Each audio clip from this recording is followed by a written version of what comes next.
Good morning, everyone. It is my pleasure to welcome you to today's Community of Practice.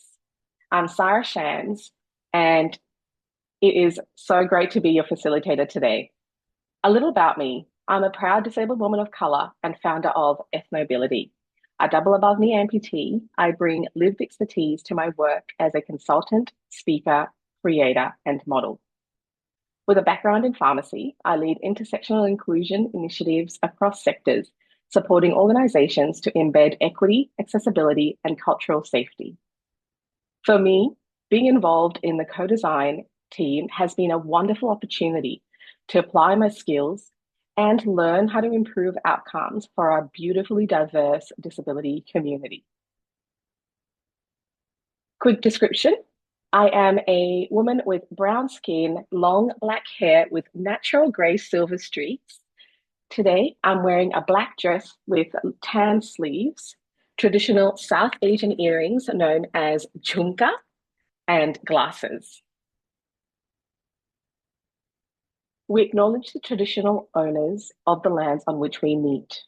We pay our respects to elders past, present, and emerging, and acknowledge the important role Aboriginal and Torres Strait Islander people continue to play within the community. QDN also acknowledges people with disability who have come before us and have died in institutional settings, as well as those who are still trapped in institutions or silenced by institutional practices. We take on responsibilities of being clear about the rights of all people with disability, and where necessary, speak in an informed and considered manner for those who cannot speak for themselves. We acknowledge the significant contribution of Queenslanders with disability to the Royal Commission into violence, abuse, neglect, and exploitation of people with disability, and the independent review of the National Disability Insurance Scheme. Before we start, I need to run through some housekeeping. To turn on captions, please press on the closed caption button in the bottom middle of the screen and then click Show Subtitles. We have two wonderful Auslan interpreters joining us today, Susan and Cornelia. Thank you so much for joining us. If you need to see the interpreter, you can click on the video of the Auslan interpreters and select Spotlight or Pin. If you have any technical issues, please call us on 1300 363 783 or put a message in the chat.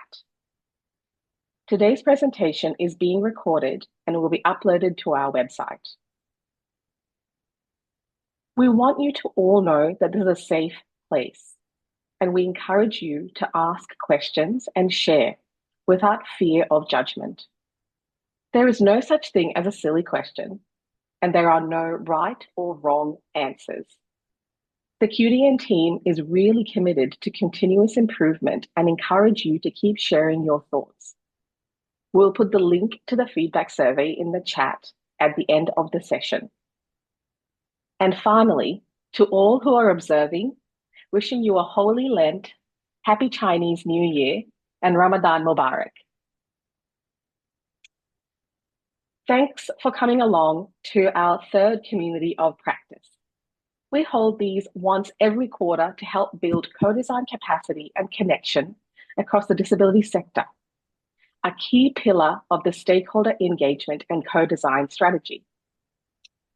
This community of practice aims to share knowledge, develop skills, problem solve, discuss innovation and best practice, strengthen a sense of connection among members who share similar goals, values, and lived experience, and foster continuous improvement in co-design processes. Today, we're in for a treat. Today's topic is co-designing with families, presented by Lisa Bridle and Ainsley Robertson from CREW, which is short for Community Resource Unit. CREW is a Brisbane-based not-for-profit organisation that has responsibilities across the state of Queensland. CREW is a project partner within QDN's stakeholder engagement and co-design strategy, and their focus is on resourcing family members to be empowered, confident, and capable co-designers. I now have the pleasure of introducing our guest presenters, Lisa and Ainsley, who will tell you more about CREW. Lisa is Crew's CEO and mother to Sean, 31, who has Down syndrome. Lisa is a social worker who became involved in disability advocacy and leadership to ensure her son lived a good, inclusive life. When Sean was still a toddler, Lisa's PhD studies led her to join the board of Queensland Advocacy, now Queensland Advocacy for Inclusion, where she learned about the disability rights movement from survivors of institutions.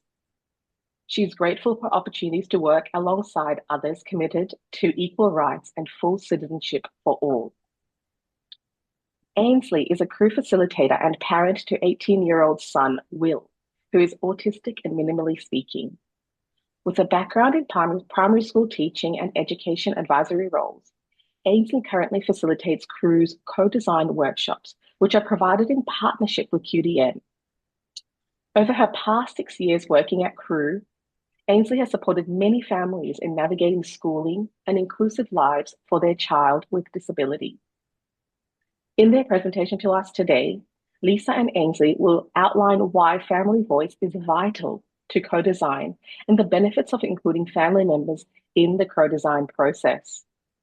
They'll explore possible challenges and tensions and how embracing power with rather than power over is foundational in working through these. After the presentation, we'll have a few minutes for questions. If anyone has any questions about the presentation, please put them in the chat or raise your hand after the presentation has finished. I'd now like to hand over to Lisa and Ainsley. Thank you so much, Sarah. Yes, I'm Lisa Bridle. I'm kind of been working back at Crew as CEO since July last year. I am a 60-year plus white woman with long brown hair, wearing glasses and kind of a light brown top with a Japanese pattern on the fabric. Do you want to introduce yourself too, Ainsley? Yes, hello everyone. I'm Ainsley Robertson. As mentioned, I'm a facilitator here at Crew. I am a just over 50-year-old woman with pale skin. Today I'm wearing a black dress with puffy sleeves, dark rimmed glasses, and my dark hair is pulled back. I'm very pleased to be here today. And on behalf of Crew, I guess we want to acknowledge that we are joining from the lands of the Yagara people here in South Brisbane and pay our respects to elders past and present. So Crew's been around for close to 40 years. So we were kind of established in 1988 at a real time of change for people with disability. And we were, I guess, an alliance really of people with disability, families, professionals who came together to imagine what could be different and better in the lives of people with disabilities. So it was a time when people were coming out of large institutions, but we hadn't yet imagined, or the disability community in Queensland hadn't yet imagined what a fully inclusive life for people with disability would be. So Crew's mission since that time has been to work for full and meaningful lives for people with disability. And I guess we do that really by resourcing people to lead their own change. So we provide workshops and information, peer support, and really a focus on change and leadership towards full inclusion and equal citizenship for people with disability. So I'm obviously really, as a family member, I actually first knew of Crew and organisations as well, like Queensland Advocacy for Inclusion, back when my son was probably 6 months old. So I've been involved in the disability sector for the past 30 years. And I guess what I've seen in that time is really how people with disability and families have worked together for the positive change that sometimes we now take for granted. So the little photos on the screen are actually photos from the Yellow Balloons, was around a time when we were still fighting to close large institutions of hundreds of people here in Queensland. There's another photo of where we were fighting a legal case against the exclusion of a child with disability, and there was a large kind of Supreme Court case that kind of parents and disabled people came together to advocate on that issue. Photos of the Every Australian Counts campaign, and a more recent photo of a rally for inclusive education. And I just really think what we know is that people with disability and families together have been that voice saying the lives of people with disability are still not good enough. And really, change has not come mostly from above. It hasn't come from kind of politicians kind of granting people greater rights. It's come because of that struggle, that collective struggle. So we believe here at Crew is that the reason that the family voice is important is that families do have a natural authority to speak up on the issues that affect them, affect their family member. And that's not really that kind of instead of the voice of people with disability. We really want to make that really kind of clear. But I guess as a family member, I know that I have kind of loved and known my son for longer than the many, many kind of professionals who come and go in his life. Obviously, I know many of his struggles more intimately than a lot of other people who would claim to have authority over his life. If I think about kind of educators and therapists, even support workers and service providers. And because my son does not have the sophisticated language that he might always need to be heard in many, many settings, it is often up to me to kind of interpret his non-verbal signals, or to really think very intuitively about what his preferences are, and to help him to communicate that, but also to speak on his behalf. So I think I guess I also wanted to say that we've often been the people who have known very painful parts of, his life. If I think about that, thinking about being witness to really some pretty terrible discrimination in his early years, including decisions perhaps not to treat him when he was a newborn in hospital because it was considered it would be in his best interest not to survive. And so, I guess I feel that in the end, all of that, I guess, knowledge over a lifetime means that I'm very aware of how his vulnerabilities, as well as his enormous strengths and capacities. And I see it as my role as the person who, I'm not going to say I love him more than his father, but who loves him very, very deeply, to really kind of hold a vision for his life and to speak up on his behalf.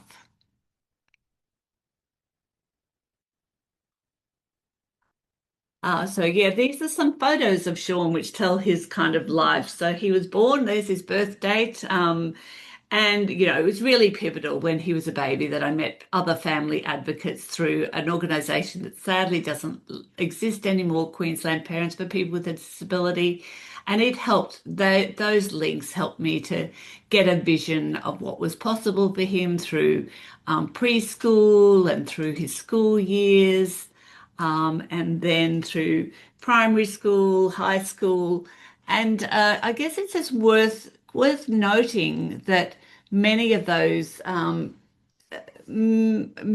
gains came because of what I learned in the disability rights movement, right? It was because I was exposed to ideas and, the fact that actually there was, legislation, disability discrimination legislation, etc.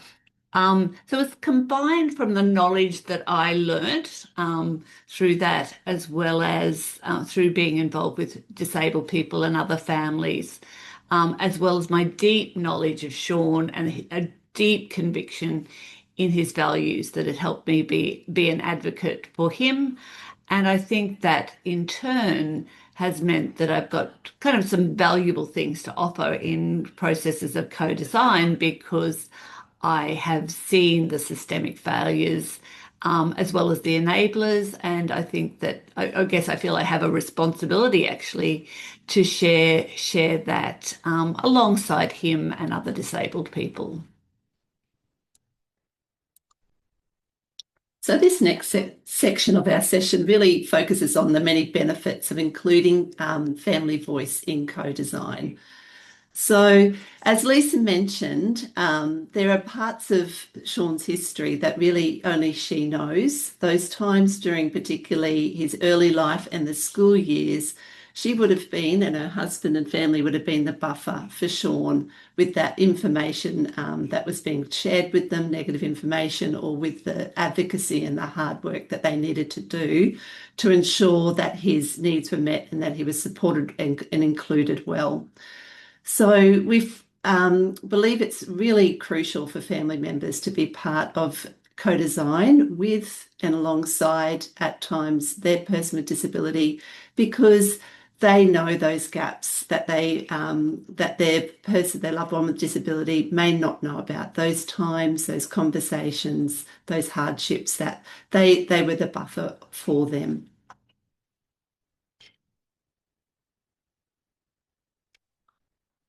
So here we have a lovely photo of, and many of the photos you'll see in these presentations today are of family members and people with disability who have connected with Crew over the years. We really do try and show real photos of real families that connect with us. And this is Nicole and Cassidy here. So the many benefits of including family voice in co-design. So sometimes seen as only having one or the other. So sometimes when organisations, government are organising co-design, they might think that, oh, this is only for family members or this is only for people with disability.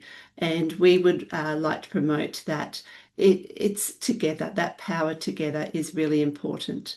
And it's families with. Especially when a loved one with disability has an intellectual disability or communication disability. As Lisa spoke about before, those times where Sean hasn't been able to articulate exactly what he needs or his thoughts, she's been able to support him and be that voice at times where need be.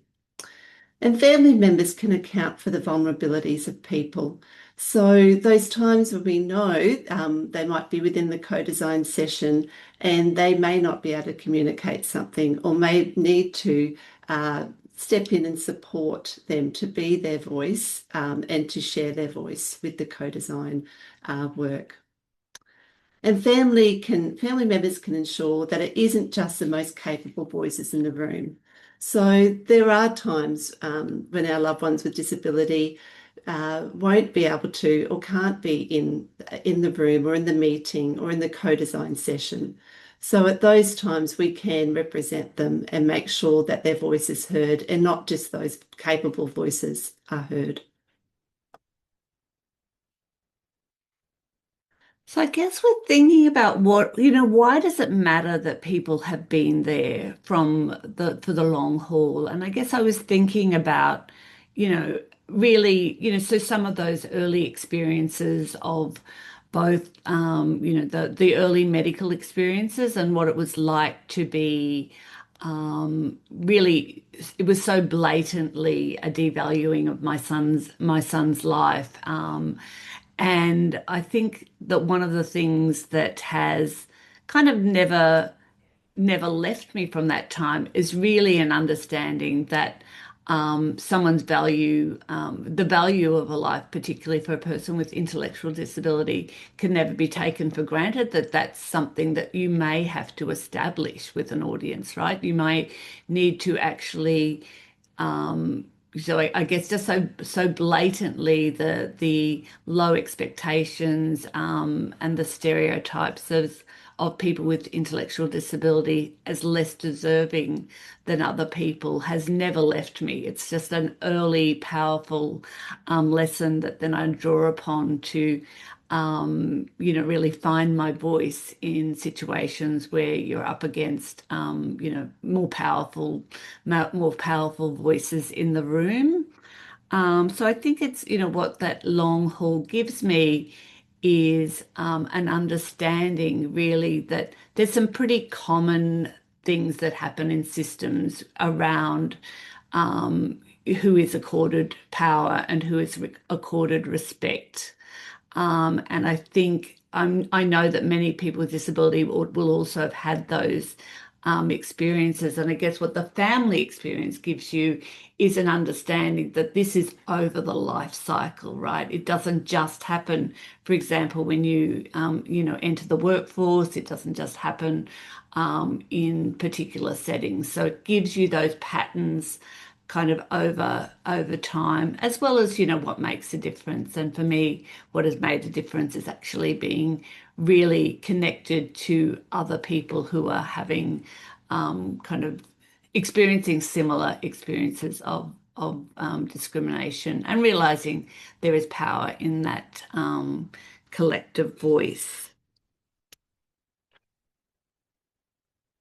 I just want to say one more thing about that. One of the things where it said, an understanding of the entire ecosystem. So one of the things that I guess I also learned was that we would see the entirety of Sean's life. So it helped us to judge professional advice. And a good example was when we were in a kind of early intervention phase, and we were being encouraged to just add this therapy and just add that therapy and just add this activity to your week, because it was for Sean's benefit.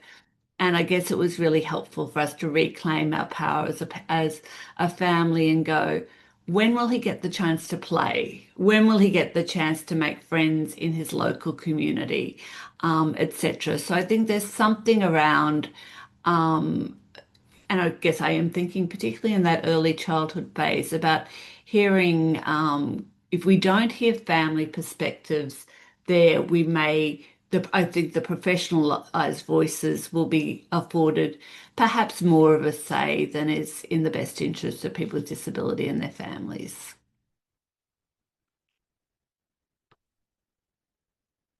So this one really impacts my heart, and I'm really glad that I'm speaking to it, because for families with loved ones with disability to really thrive, and the whole family needs to be doing well. So for that one person, the whole family needs to be doing well.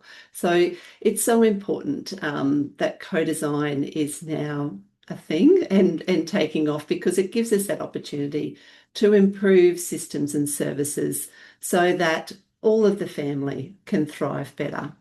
So that voice is so important, and having families early on so that those systems, services, products, etc., can be designed well so that everyone in the family feels supported. And when everyone feels supported, of course, the person with disability is going to do better as well. So as a family member, we are deeply aware of the systemic barriers and also the impact on the other family members. So I know those times when my son has faced many barriers or been excluded, they have led to our family having to work less hours, financial pressures, more time with me on the phone and navigating systems, and not enough time for caring for my daughter or for my mum. And then that flows on, of course, to my son as well. So it impacts the whole family when system services, etc., aren't working well. So as part of all those barriers we've faced and navigated, and I know that my dear friends with family members with disability, we've been storing away all the, if only if that service, or only if at that event they did this, or if only if this system did it this way. So we've got this wonderful compilation of ideas of how system services could be designed better so that they are more supportive of the entire family, and therefore help our loved one with disability to really flourish. Okay. So I think now we're moving on really to some of the challenges and tension. And I really want to acknowledge that we're talking about families being involved, not as a substitute, not as a shortcut, that it's easier to consult with a family member than with the person with disability directly, even when that person with disability has an intellectual disability or complex communication needs. So just want to make that kind of really, really clear. And I guess, I talked a little bit in the beginning about, my first involvement really was with Queensland Parents for People with a Disability and with Queensland Advocacy. And two things I learned there. The first was I learned that by being on the committee with people with complex communication needs at Queensland Advocacy, it was a really good experience for me around knowing that, even people who had significant communication barriers could still have a really important voice, and it was about how we listen to that. And I think there was a spirit of actually humbling yourself to the learning from people who had actually were the focus of the advocacy. So at the time, QAI was very involved in, that closing down institutions, but having people at the table who had lived that institutional experience was so important. And then, so I think it's when the family voice that I'm talking about is the families who've really gone beyond their kind of carer experience to really being part of that movement for change. And in Queensland Parents for People with Disability, that was they did a very interesting transition where they were called previously Queensland Parents of People with a Disability, and they intentionally changed to Queensland Parents for People with a Disability to really put that focus that they existed for the benefit of people with disability, not for the benefit of the families. So, and yeah, so I think it's really about talking about a family voice which is humble and understanding when the interests of the family. Ainsley's talked before about, that really for a person with disability to do well, it helps for, particularly during that developmental period, it helps that the whole family is doing well. But we would also kind of recognize that sometimes the interests of the person with disability and the family are not the same, and families, can be distracted by what's in their best interests, what's expedient for them, rather than thinking about, what's, the broader picture. I guess, so thinking really, there's been a lot of, one of the debates, I guess, really has been around kind of the whole respite thing, which has now come back into the NDIS language, right? And, I guess with the training that I had alongside parent advocates is that, we want the families to have a life where they don't need respite, right? So it's about everyone getting the good life rather than the interests of the family being at odds with the interests of the person with disability. But it is important that families get to recognise where those conflicts of interest arise. And I think the other part that I would like to say is that, it's kind of as a parent, sometimes it's really important for us to be conscious of when of allowing that person to, as they grow up, to have a greater voice. And sometimes we don't have the skills always to bring out the parent's voice, and so we could get used to being a substitute voice rather than an enabler of our child's voice. So that's kind of a tension that exists, and something I think that I've seen some families do really well, and other families have struggled to kind of make that transition. So this brings us to exploring more those challenges and tensions. So Important to note, both as a family member, but also as somebody who's facilitating co-design sessions, if you recognise these things, thinking about how you can better support a family to take the next step to be a better supporter of their own family member or a voice with them. So there can be a pattern for families of knowing best. Often because we are the keeper of so much knowledge, we have the school teachers, the therapists, the support team coming to us for information that we can share with them about our loved one. So that can become a bit of a habit for family members. And something that we need to recognise is that we need to make space for our loved one with disability to grow into the skills and confidence for being a voice for themselves. And something I'm very much aware of now that my son's stepping into adulthood is, really keeping a check on myself and also thinking about ways I can now start, and I have been throughout school, but now we can, as he goes into the adult years, really help him to be his own voice in situations such as co-design. So for me, that's things like also connecting with people with disability, young adults with disability, to learn from them around ways that they're becoming their own self-advocates and being a voice for themselves.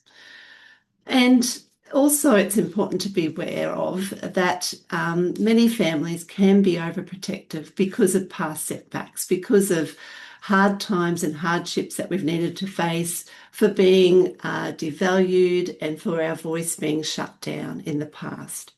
And we worry about that for our children as well.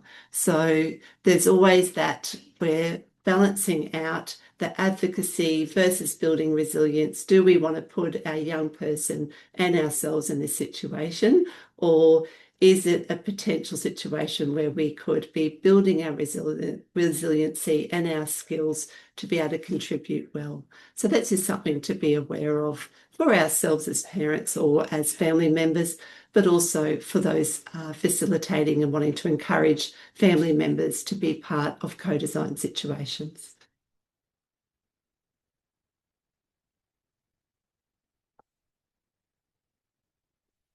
This one's me again. So, I think I've missed a couple of slides there if I talk to the next slide. So that pattern of knowing best. I think I've mentioned that one. Yep. Yeah, That's got fine. two slides together there. That's okay. One slipped in. So I guess I talked about, like it's really important for families to be conscious of when they are speaking to their own self-interest, perhaps as a parent, or what's kind of most impacting on them rather than the person with the disability. But I guess another thing that families need to have humility about is that that they can speak often from their own family experience, but that doesn't mean that other family experiences will be the same. And I think that can be true for, when involving people with disability in co-design too, unless people are really immersed in, a community, or really have opportunities to be kind of challenged in the limits of their own experience, then, I think that people are only kind of representing a partial perspective. So I guess I'm arguing that it's great for us to, speak from our experience and speak from our power, but also have that humility that there may be experiences outside our direct experience or that we're less familiar with. And so, and I guess a big thing that was kind of drummed into me as part of the QAI experience particularly is to being always mindful of the most vulnerable, so not just kind of representing my own kind of interests as a white middle class woman, but actually remembering those people who would be more likely to be more marginalized. So yes, I think that key to being part of a movement, disability rights movement, is something that I've always valued highly. So here exploring there too, the ways to address challenges and tensions. So being connected with a range of families and people with disability helps with raising awareness of the limits of their own experiences and contributions. So that's something that Crew is very focused on, is helping families be connected, and something that I have found has helped me grow immensely in my role as an advocate and a supporter of my son. But also, yes, recognizing that helps me raise the awareness of my own limits and my own experience and what more I need to learn as well. Yeah, and also increasing the awareness and the ways to achieve power with their family member and to support their growing voice and decision making. As I mentioned before, that's something my mind's very much on now as I see my son take hold of his vision and be the steering wheel and holding the steering wheel for it, being the captain of that. And being highly conscious of the conflicts and interests of their needs and priorities and those of their family members. So things like I might find it's more expedient for me to just step in or to write something or do something for my son, realizing that that is not helping him grow into being his own voice, and that it's far better that I need to step back now and find ways to help scaffold and support him and for him to learn the skills to bring his own voice to situations such as co-design.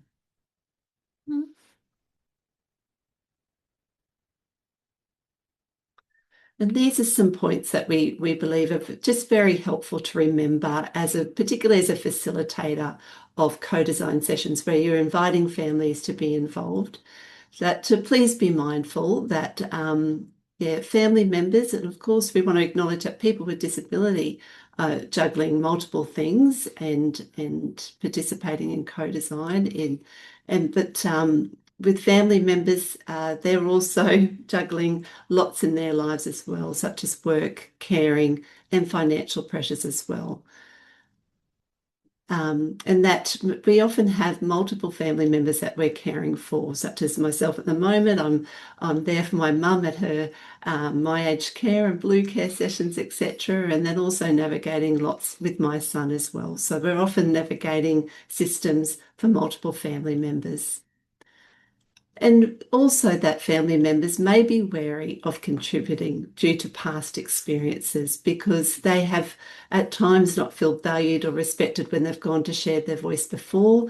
They can be cautious about stepping into new situations, especially when they know their time is very precious.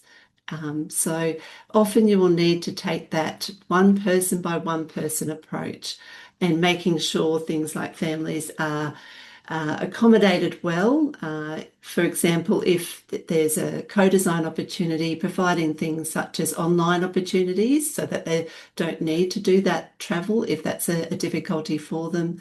There might be need for support with the travel or accommodation if they're traveling for a co-design session. And also the remuneration for contributions that they give, recognising that there can be many financial pressures on the family as well. And that individual contact and reaching out and recognising that it might take multiple, but not to get overbearing or annoying on a family, but it might take multiple contacts and them getting to know who the facilitators are and to feel that they are valued and that they're going to be respected for them to feel brave and ready to contribute. Mm-hmm. So I guess in kind of summarizing some of the things that we've tried to talk about is really, it's particularly valuable and I would say necessary to involve families in co-design processes where the focus is on the early childhood and school years. So Sean wasn't kind of conscious of some of those early health experiences, and even in the school system, there was a lot which I probably made the decision to shield him from. So he left school with a high degree of respect for his school principal and many of the people who had actively discriminated against him because he didn't read the very painful, correspondence that we received from that school principal, suggesting he was an economic burden to the school, for example. It did not seem that that would be in his best interest, to share with him, and that he should have the chance to just get on and enjoy, friendships at school and the positive experiences that were there. So if you'd asked Sean about, what his school years, he would take a much more positive perspective than I would, and that would be a very partial, picture of what happened. Um, and I think, I guess what I would say as well is not involving families, particularly when a person has an intellectual disability or complex communication needs. If we want to understand that breadth of disability experience, it's not like Sean can't contribute. But I would say as well that he tends to be probably more conflict avoidant than I am. And I'm not sure whether that's personality or because it's been safer for him to be more agreeable, right? So there is something around, that family, what we talked about earlier about being a witness to systemic failures over time, that I think the family voice can augment the voice of a person with a disability. So I'm always very skeptical, for example, when schools say, I consulted with the student and they say it's fine exact for them to be excluded from this experience, or for them not to participate in this, because that feels like actually it's been a situation where the power differential has been exploited. So again, we're talking about power with, not power of not the voice of the family being the only voice that needs to be listened to. And that, I think early involvement, we're doing kind of some work here at Crew, really around supported decision making, for example. And I think, equipping families as well to be able to stand alongside their family member with a disability and know how to support their voice is really important. But for the families, of younger children, for them to be involved early and to build their skills is really important, I think, in creating the change that we need for people with disability and their families in Queensland. Thank you, Lisa. Well, I guess I just wanted to add there, with my son being part of the minimally and non-speaking community, that they are often the voices that are least heard in co-design and other forms of participation. So please be open to working with families to find a way to bring their voice to the table, and being open to the various ways that they communicate as well. Yeah. I guess we wanted to say that, we think we do, but if families aren't active in this space, then we risk perpetuating that situation where only the most capable voices are heard. And I don't think that's in the best interests of anyone. And they have a lot to say, and their eyes are on all the imperfections of our systems and services. So there's much to contribute. So we're about to finish off, and I think we're almost right on time, which is really amazing. So we just wanted to finish off because we know that for many today, it might be their first time hearing about Crew. So just reminding you what Lisa said at the beginning, that we are very much an organisation that is about resourcing people with disability, their family members and their supporters to create real and positive change in their communities. We do that by providing things such as workshops, both online and in person around the state. We provide one-to-one consultations, which usually happen over the phone, but can happen other ways too. We have staff training that's available for support workers and others. And we very much work on that peer development, which we spoke about, but so that family members and others can connect with others in their state and around Australia to be able to know and learn from each other and support each other in the work that they're doing in shifting systems and changing mindsets. So there's a snapshot of the topics that we often cover in our workshops and with our resources. I won't read through them all there. They're there on the screen, but there's always more, and a great way to keep an eye on what Crew's up to is on our website and our social media. You can see there our funded projects. So we do have a focus there on inclusive education, finding and keeping a job, very much in that school to work, but also post-school as well. And we are currently getting out around Queensland with our inclusive councils and inclusive communities work with disability awareness training that's happening around the state. So you can see there we have two websites. There's our main Crew one and another one there which really helps families and supporters learn about how to get that good life happening for their loved one with disability. And you can contact Crew there either via email or phone. So thank you everyone, and I believe we're going to go for a Q&A, a little bit of Q&A if we have time. So shall I stop the share? Thank you so much, Lisa and Ainsley, for that wonderful presentation. I think a couple of things that really stuck to me was when everyone in a family or carer circle feels supported, then of course a person with disability will feel supported. And in all that we do, we must still ensure the voice of people with disability is still centered. So thank you so much for that. Now, unfortunately, due to time constraints, we don't have question time. However, if you do have any questions in regards to the presentation, please feel free to put it into the chat when we'll definitely get back to you. So now we will be moving into the breakout room part of the session. Each group will be allocated a specific QDN co-design principle to discuss and explore. Each breakout room will also have a note taker to take note of the key ideas that you share, which will be used to create a collection of tips for each principle that will be shared with this group in a follow-up email. Just a refresher on QDN's co-design principles, which are authentic voice, respect, rights, resilience, and collective action. We sent an email containing a document with a description of each of these principles, as well as some prompts. If you would like to open this document, now is definitely the time to do so. In the breakout rooms, we would love if you are able to reflect on how family voice strengthens principles of co-design, and share and record practical ways of including families in co-design processes that bring the principles of co-design to life. We will now split up into breakout rooms and we'll come back together in about 40 minutes. Thank you so much.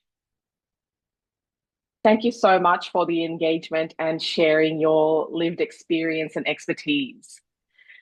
Now, there are lots of ways you can stay up to date with our work. To explore our Disability Reforms website, there's lots of information and resources available for you to read. The address is www.qldcodesignstrategy.qdn.org.au. You can also attend our co-design trainings.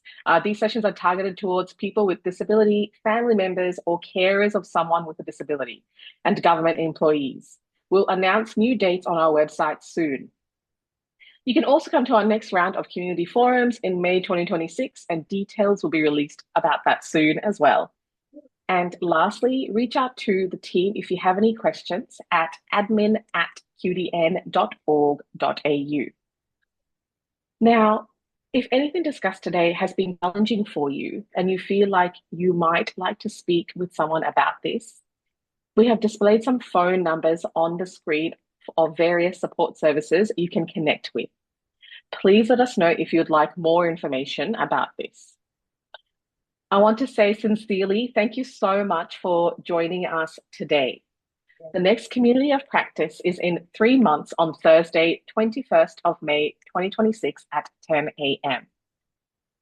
At this session, we'll have guest presenters from Amparo Advocacy, who will be presenting on co-designing with culturally and linguistically diverse communities. You should already have a calendar invitation in your diaries, but please let us know if you don't. We kindly ask that you complete the feedback survey.